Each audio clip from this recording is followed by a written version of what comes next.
பழனிசாமி நீங்களாகவே ராஜினாமா செய்ய வேண்டும் பொதுச் செயலாளர் பதவி. நிரந்தர பொதுச் செயலாளர் மாண்புமிகு அம்மாவர் தான் என்று நாங்கள் இதய சுத்தியோடு பொதுக்குழுவில் தீர்மானம் நிறைவேற்றிருக்கிறோம். அந்த பொறுப்பை நீங்கள் ஏற்றுவதற்கு என்ன தகுதி இருக்கிறது உங்களுக்கு? இல்ல, அதுக்காக வேண்டிய மாற்றாத்தையும் ஒருங்கிணைப்பை உருவாக்கணும். அதுக்கு தேர்தல் நடந்துச்சு. 2026 வரைக்கும் இருக்கு எங்களுக்கு பதவி. எந்த பதவி? இந்திய தேர்தலுக்கான அனுப்பிச்சா சரி ஓகேன்ட்டாங்க. ஓகேன்னு சொல்லிட்டாங்க. அவசரமா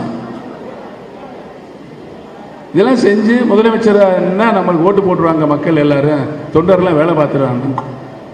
இப்போ என்ன நிலைமை ஆச்சு? இந்த சந்தர்ப்பத்தில் இவருடைய பொதுச் செயலாளர் பொறுப்பேற்றதுனால சட்டமன்ற இடைத்தேர்தல் ஈரோடு கிழக்கு தொகுதியுடைய சட்டமன்ற இடைத்தேர்தல் வந்தது. அந்த இடைத்தேர்தல் நாங்கள் தர்மத்தை நடத்திட்டு இருக்கோம். அம்மா மக்கள் முன்னேற்ற கழகத்தினுடைய பொதுச் செயலாளர் அவர் ஒரு தனி கட்சி ஆரம்பித்து அவர் பொதுச் செயலாளர் இருக்கார். அவர் ஒரு வேட்பாளரை போட்டார், நாங்களும் ஒரு வேட்பாளர் போட்டோம். திரு அண்ணாமலை அவர்கள், பாரதிய ஜனதா கட்சியுடைய மாநில தலைவர் திரு அண்ணாமலை அவர்கள் எங்களை எல்லாம் அணுகி தொடர்பு கொண்டு நம்மளுக்கு பொது எதிர்கட்சி திமுக, அந்த திமுகவை நாம் ஒற்றுமையாக இருந்து தோற்கடிக்க வேண்டும் என்ற சொன்ன எண்ணத்தின்படி நீங்கள் ராஜினாமா செய்துவிட்டால் இது கொங்கு மண்டலம் புரட்சி தலைவி மாண்புமிகு அம்மாவுடைய கோட்டை, இதில் நாம் வெற்றி பெற்றாக வேண்டும் என்ற நிலை இருக்கிறது என்று சொன்னவுடன் நானும் டிடிவி தினகரன் சார் அவர்களும் வாபஸ் வாங்கிட்டாங்க. என்ன நடந்தது? ஈரோடு மாவட்டம் புரட்சி தலைவி அம்மாவுடைய கோட்டை, அண்ணா திமுக கோட்டை.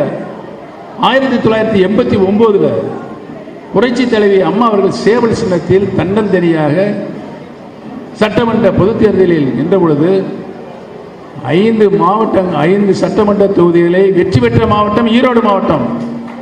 அந்த ஈரோடு மாவட்டத்தில் கிழக்கு சட்டமன்ற தொகுதி நடந்த இடைத்தேர்தலில் 66,000 வாக்குகள் வித்தியாசத்தில் இரட்டை இலை தோற்கடிக்கப்படுவதற்கு யார் காரணம்? எவ்வளவு ஒரு கட்சி, எவ்வளவு ஒரு தியாக கட்சி! 66,000 வாக்கு வித்தியாசத்தில் இரட்டை இலை சின்னத்தை தோற்கடிக்கப்பட்ட மாபாவி. சத்தம் போட்டு சொல்லுங்க, சேலத்துக்கு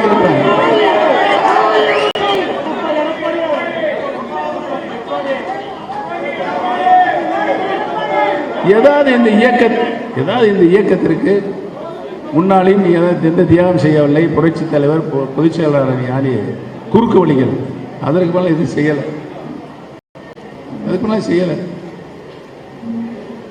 அப்புறம் இந்த பொதுக்குழுல நடந்த சமாச்சாரம்லாம் உங்களுக்கு நல்லா தெரியும், டிவியில் பார்த்துருப்பீங்க. எவ்வளவு ஒரு வன்முறை, வெறியாட்டம்.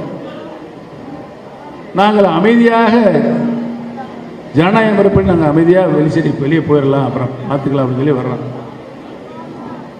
தண்ணி பாட்டில் கொண்டு எறிகிறாங்க. எவ்வளவு கண்ணியமா பொதுக்குழுவை தலைவர் அம்மா நடத்திருக்கிறாங்க. அப்படிப்பட்ட ஒரு புனிதமான இயக்கத்தில் வன்முறை கலாச்சாரத்தை கட்டவிழ்த்து விட்ட எடப்பாடிக்கு நாம் தக்க பாடம் வருகின்ற தேர்தலில் தர வேண்டும்.